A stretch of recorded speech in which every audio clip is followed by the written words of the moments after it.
waxay galeen shil diyaaradeed. George 1 was down. waxayna jiireen buuro barafa. Navy plane lost. waxayna ku dhaceen Atlantica. No signal is coming through. oo ah lama degaan baraflaya kaasoo dabaylaha iyo duufaanta ku caana. The southern end of our planet and coldest place on Earth. waxayna ahaayeen 9 nin. A tragic expedition. haddaba intee ka badbaaday shilka? How did weather contribute? sideese loo samata bixiyey? Where is the wreckage now? sidayse u noolaayeen? What caused the George 1 crash? imise cisho ayayse qaadatay? su'aalaha iyo kuwa kale ayaynu jawaab ugu dooni doonaa xalqadeennan xogdoon oo ku saabsan shilkii diyaaradeeda ugu fogaa ee lama degaanka Antarctica iyo sidii loo soo badbaadiyey 9 nin. This is a story about the 1949 George 1 plane crash in Antarctica.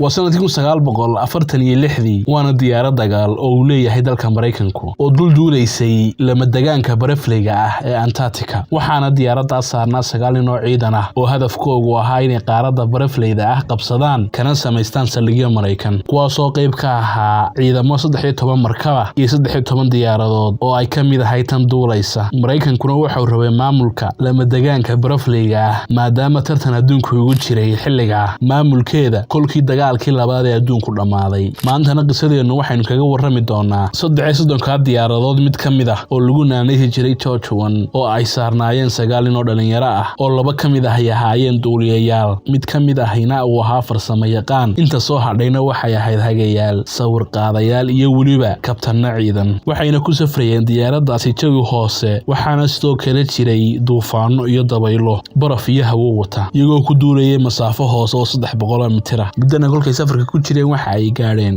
xeebtii lama degaanka xaaladda iyo jawiga hawaduna saacad badda ka dambaysa waa uu sii xumaanayay taasoo keentay inuu khalkhalo nidaamkii jooga cabirka diyaaraddu una sheego masaafo aan sax ahayn inta ay dhulka u jiraan maadaama barafka da'ayay iyo duufaanadu ay farabadnaayeen iskuna dul rasaysnaayeen khalkhalkaasina waxa uu keenay in duuliyayaasha ay run moodaan oo ku duuliyaan diyaaradda jawi hoose oo keentay markii dambe in kolkaa la galo geygii buuraha oo halistooda gaarka ah wata kolkii xaalku halkaa maraya duuliyihii koowaad diyaaradda baa kii kale ku yidhi war xaaladdu way cakiran tahay ee dib u laabanaa intuu hadalkaa wadabay diyaaraddii hal mar gashay buur dhan oo baraf ah hal mar bayna khalkhashay mise diyaaraddii qayb ka mid ah baaba maqan taas oo keentay inuu dab ka kaco diyaaradda shidaalkii saarnaa taasi oo keentay inay diyaaraddii dhacdo kuna dhacdo lugii qaboobaa waxayna qubanaayeen hadhaagii diyaaradda iyo rakaabkii saarnaa ee 9 ahaa dhulka sida la sheegana qaar ka mid ah way noolaayeen halka kuwa kale ay dhaawacnaayeen lama soo hubo inta dhimatay argagaxyo isku habar wacasho dheer kadib laba ka mid raggii markiiba way dhinteen oo baalashii diyaaradda ayaa dilay waxna yeelay mid kalena waa u gubtay aad buuna u dhaawacnaa nasiib wanaagsa intii soo hadhay waxay ahaayeen dhaawac sahlan badqabayna sheeganayeen lana soco oo daawade waxay ku dhacday diyaaradooda Antarctica oo ah lama degaan baraflaya oo jawigeega cimileed maynisyo badan hoos u dhaafay 0 waxayna dhexda ugu jireen cidla caarsila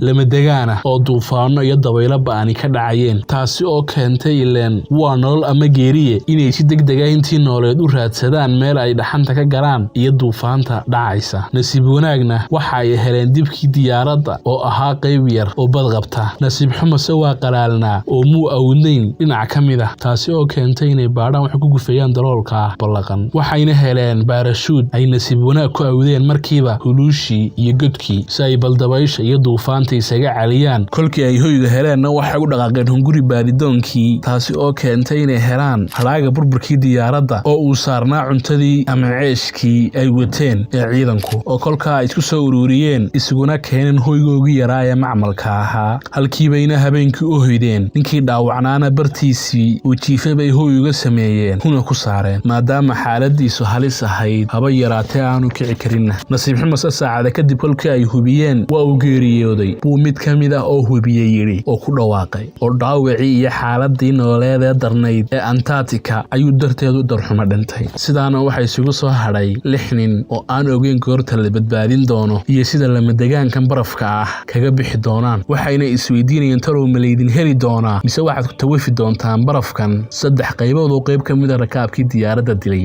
walow markabkoogii meel aan sidaa u fogeyn uu taagnaa waxayse naawilayeen marun in la heli doono rajadooduse sidaa uma weynayn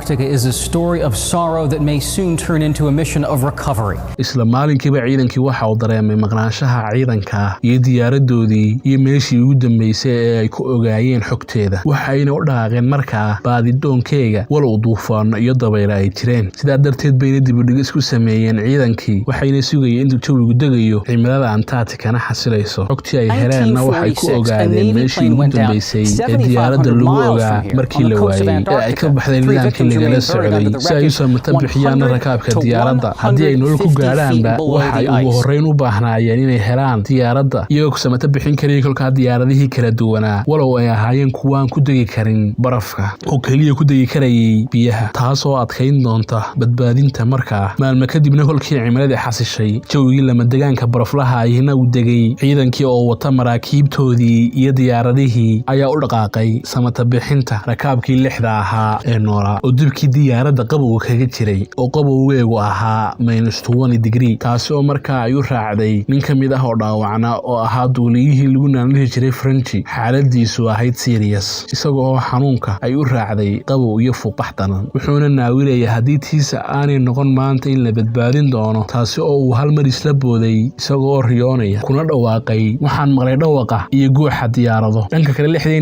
nin ka mid ah ayaa isku xil saaray inay waxay cunaan u kariyo iyagoo isticmaalaya shoolad yar oo ay ka heleen alaabtoodii iyo raashinkii ciidanka ee fududaa oo ahaa halaagii diyaaradda intii aan gubanin taabayna cunada yar ugu karsan jireen shidaalka iyo shooladda sida la sheegana maalinkii afraad kolkii jawigu degay ee cadceedii soo baxday waxa ay u soo baxeen bannaanka waxayna si fiican ishoodu u qabatay meeshii ay joogeen iyo nasiib wanaagooga shilkii halista ahaa ee ay ka badbaadeen kolkaas bayna aaseen saddexdii nin ee dhintay ee la socday waxayna la aaseen qasaacadihii cunooyinka iyo berihii diyaaradda si loo heli karo meydkooga haddii loo baahdo una heli karaan birlabaha kala duwan ee ciidanku marka la badbaadiyo waxa ayna ku laabteen huluushoodii kolkay aaseen asxaabtoodii halkiibuuna gobolka ugu dhacay waana maalinkii shanaad oo uu gaagaabsi ku jiray raashinkii ay cuni lahaayeen taasoo keentay inay baadidoon kale u dhaqaaqaan oo ay ku baadhayaan haraagii shilka nasiib xumo samay helin waxba aan ka ahayn kaamaradu ka dhintay ninkii sawirqaadaha ahaa taasoo mid ka mid a kolkii uu helay sawirra ka qaaday goobtii shilka iyo sidoo kale asxaabtiisii si ay u noqdaan xasuuso iyo sidoo kale caddaymo waana maalinkii toddobaad ee shilka taas oo ay cimiladu xasishay ciidankiina waxay bilaabeen baaditaankoogii waxaana loo xil saaray diyaarad loogu talagalay bal inay hubiso haraagii iyo badqabkii shilka iyagoo isticmaalaya xogtii shilka intaanu dhicin iyo meesha ay diyaaraddu maraysay iyo kormeer masaafeed meelihii ay islahaayeen way ku dhacday kolkii ay gaadheenna meeshii ay islahaayeen way ku dhacday waxa ay la kulmeen caqabad cimileed ah caad iyo ceeryaan taasoo keentay in diyaaraddii ay iska agmarto oo dhaafto meeshii ay ku dhacday diyaaraddu iyagoo aan arkahayn maadaama ay jirta ceeryaanta faraha badan taasina waxay keentay inay u jirsadaan 20 kilomitir oo keliya meesha diyaaraddu ku dhacday waxayna ku guuldaraysteen ciidankii baadhitaankoogii koowaad cimiladii duufaanta iyo dabaylaha ahaydna dib u buloomatay halkaas oo ay quus ka taagnaayeen badbaadadooda lixdii nin ee shilka ka badbaaday taasoo keentay inay ururiyaan xashiishkii hadhaaga qashinka ee shilka si ay u gubi karaan si loo arki karo qiiqooga sidoo kale waxay ku qoreen baalashii hadhaaga diyaaradda qoraallo laga arki karo dusha si haddii loo dul maro loo badbaadin karo waxayna ahaayeen sidaa maalmo oo ay sugayeen samata bixintii iyo badbaadadii waana maalinkii 13aad shilka oo sida la sheega ahaa maalin cimilo ahaan degan taasoo keentay inay ku waabaristaan subaxa raashinkii harsanaa lixdii nin iyadoo ay subaxa cimiladu deganayd iyagoo oo quraacdii wadabayna maqleen wax guux iyo gariir diyaaradeed la moodo kolkii ay dibadda u soo baxeenna waxay arkeenba diyaaraddu leehaabaysa taasoo keentay in la helo oo ay baaq u diraan duuliyihii iyaga oo farxad iyo riyaaq ku salaamaya wuxuuna mid kastaaba ku faraxsanaa in la helay lagana samata bixin doono lamadegaankan waxaase jirtay caqabad dhinaca diyaaradda ah oo ahayd inaanay diyaaraddu ku degi karin barafka oo ay keliya ku degi kartay biyaha maadaama aanu jirin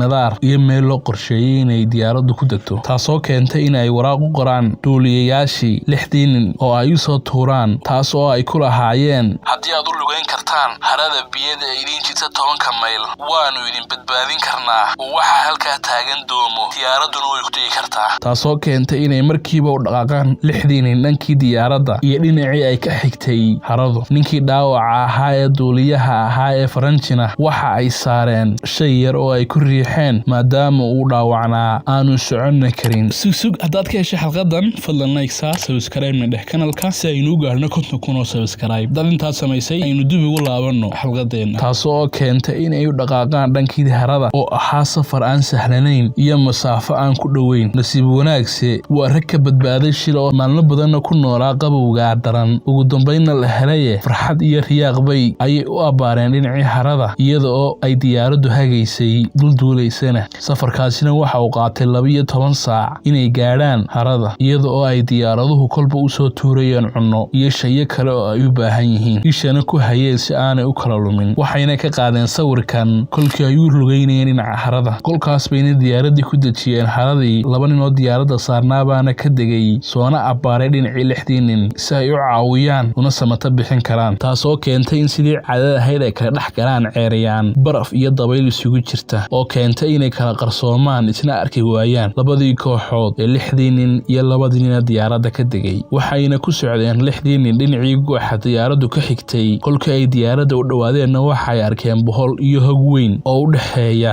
harada iyo iyaga, taasoo noqotay caqabad. nasiib wanaagna waxa ay heleen wadiiqa yar ama wado dhanka galbeed ka xigta, taasoo ay markiiba qaadeen si ay u gaadhaan badbaadada iyo samata bixiyayaasha. ilaah baa wax badbaadiye. kolkii ay diyaaradii gaadheenna halkiibaa laga qaaday, dibna looga caliyey ciidankoogii iyo markabkoogii oo lagu dabiibay intii xanuunsanayd laguna daryeelay intoodii kale. waxaana lagu soo dhoweeyey farxad iyo raynrayn. sidaana waxa ay kaga badbaadeen lamadegaankii barafka ahaa ee Antarctica. nasiib wanaagna maalintoodii may noqon 6 nin. 3 nin kale ee dhintayna waxay ku aasan yihiin meeshii, walow marar kala duwan la isku dayay in meydkoogii la helo. sidoo kale kaamaradii ay ku qaadeen sawiraanta iyana waxay ku dhex jirtaa haraagii diyaaradda. cid dib ugu laabatayna ma jirto meeshii. qisadana waxay noqotay mid meel ka gasha taariikhda badbaadada shilalka diyaaradaha. haddaad ka heshay taxanahana fadlan like saar, lana wadaag asxaabtaada, kana mid noqo xerta xogdoon oo la soco xalqad cusub maalin kasta oo Jimcaad. sidoo kale la soco xalqad cusub maalinka Salaasaad inta lagu jiro bishan Ramadaan. waxayna ku soo afmeeri doonaa xalqadeenan maqaal laga baahiyay dhacdadan oo lagu waraystay xubnihii badbaadada iyo samata bixinta qayb ka ahaa, iyo sidoo kale qoysaska raggii ku dhintay shilka oo lahayd ilaa maanta meydkii 3 askari bartii baa lagaga yimi oo baraf 100 sano ah baa ku rasaysmay. ciidankina waxay noo sheegeen inaanay soo saari karin meydadkooda oo mashruuc weyn yahay, halkaas oo ay ka sugayaan qoysaskoodu si ay si fiican uga aastaan si looga soo saaro xabaalaha ay ku jireen 3 geesi. haddii ciidanku islahaayeenna waa khatar inay soo saari karaan meydadkooda xilliga.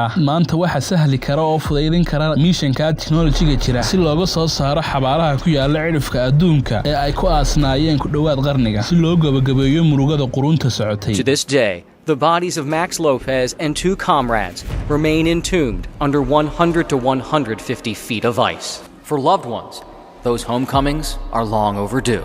For 61 years, the Navy has said it is too dangerous to recover those men left behind. But technology may heal more than a half century of heartache to release 3 heroes from their polar graves, thereby easing generations of grief.